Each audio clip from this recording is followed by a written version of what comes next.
This is a lemon, and today I'm going to be using both it and some of its siblings to make one of my favorite summertime snacks, lemon curd. It's a satisfying and silky smooth spread that can be slapped onto any number of foods beginning with the letter S, including shortbread, which I will be making afterwards to enjoy it with. Let's begin.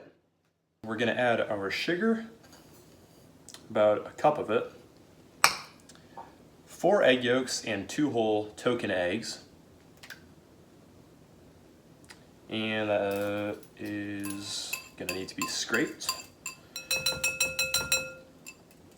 1/8 of a teaspoon of salt.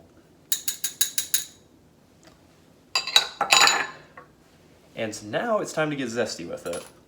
As you can see, I was too cheap to shell out for a rasp grater, which means I was obliged to use the smallest holes on my box grater.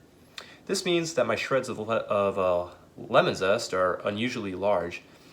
While this does mean a reduced surface area, I'm not too concerned about about being able to extract enough flavor from the lemon zest to adequately flavor my curd. So I'm just going to throw that in.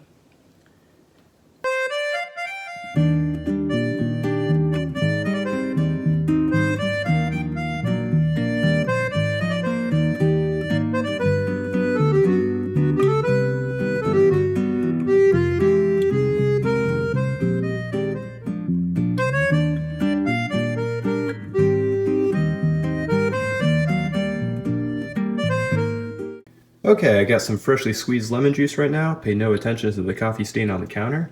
And we're just going to heat this up in the saucepan here until it's bubbling around the edges. Should only take about 1 to 2 minutes. This juice is freshly squeezed.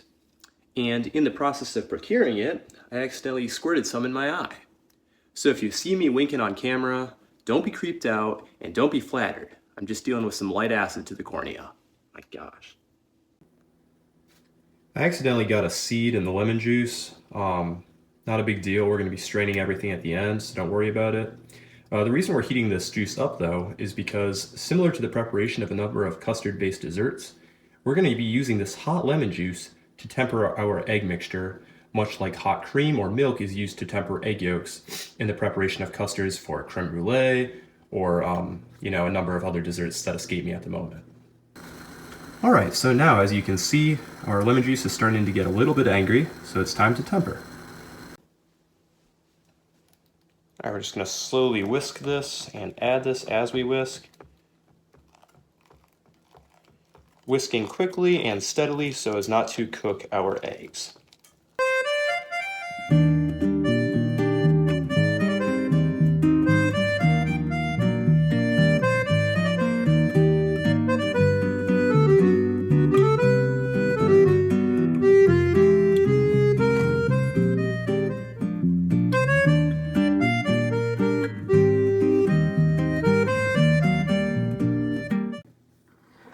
Okay, so we're going to be stirring this constantly over medium heat until it registers between 170 and 175 degrees on an instant read thermometer.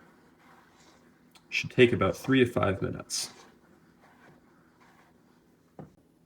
Okay, so our mixture is thickened up nicely. Let's go ahead and check our temp. It's heating up quickly. It looks like we got it. Actually, we slightly overshot our temperature.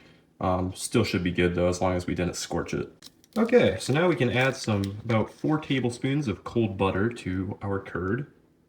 And we can just whisk that gently until those melt.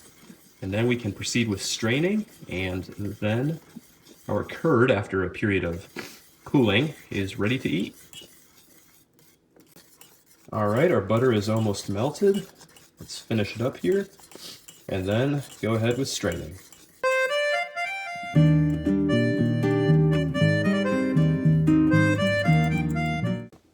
Alright, and now with this El Cheapo strainer procured off of Amazon, I'm going to go ahead and strain this curd.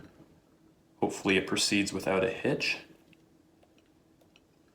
I was going to get the nice strainer, but then was urged not to do so by some of my more thrifty-minded friends.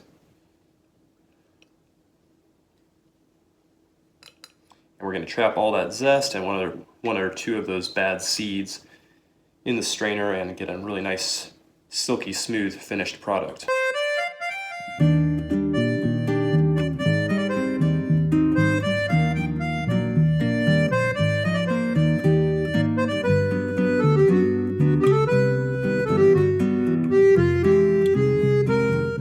At the end, all you should be left with is the scoop in our strainer, and beneath it, our absolutely delectable and creamy lemon curd, ready for cooling and then consumption.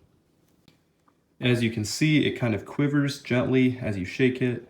It should set up a little more as it cools, but not so much where you can't use it as a spread for the next thing I'm going to make, shortbread. Shortbread is famously simple to make, but because I don't have a stand mixer and lack the requisite arm strength to beat softened butter, I found a recipe from the New York Times that uses melted butter instead. Let's begin. Okay, so into a large bowl, we're going to add our flour, 2 cups of it, a 1/4 cup each of sugar and cornstarch. Whoops, nickel all the sugar.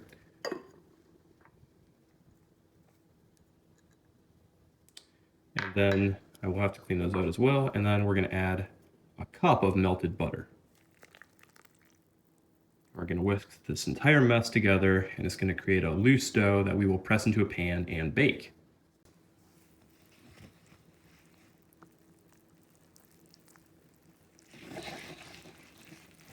And this is why you don't hold a camera with one hand while whisking with the other. The bowl's going to go flying.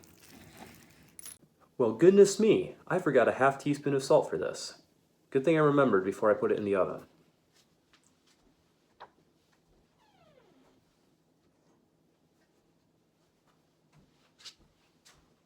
Oh, this isn't salt, it's gin. What?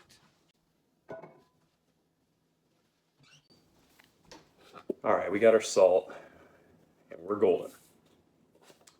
Don't forget your ingredients, boys and girls. By the end, you should have a pretty stiff batter, or I should say dough going, and this is ready to pat into the pan. Okay, into our parchment-lined pan, we are going to transfer our very buttery dough. We're just going to kind of press it into shape here, nothing too fancy.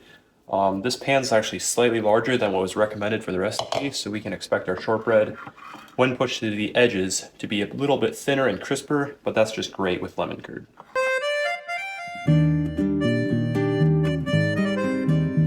Alright, this dough is looking pretty uniform. It's practically non-stick from all the butter, and it's ready to go in the oven for about 35 to 40 minutes at 350.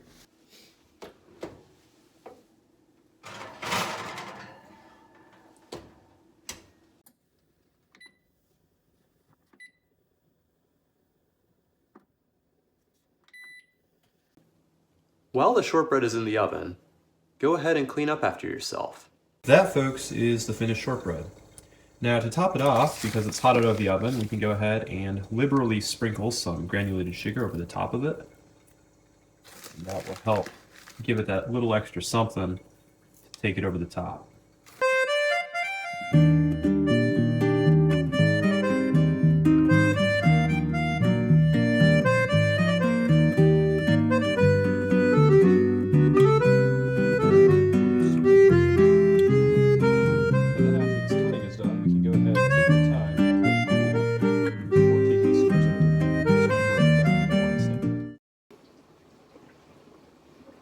Cheers.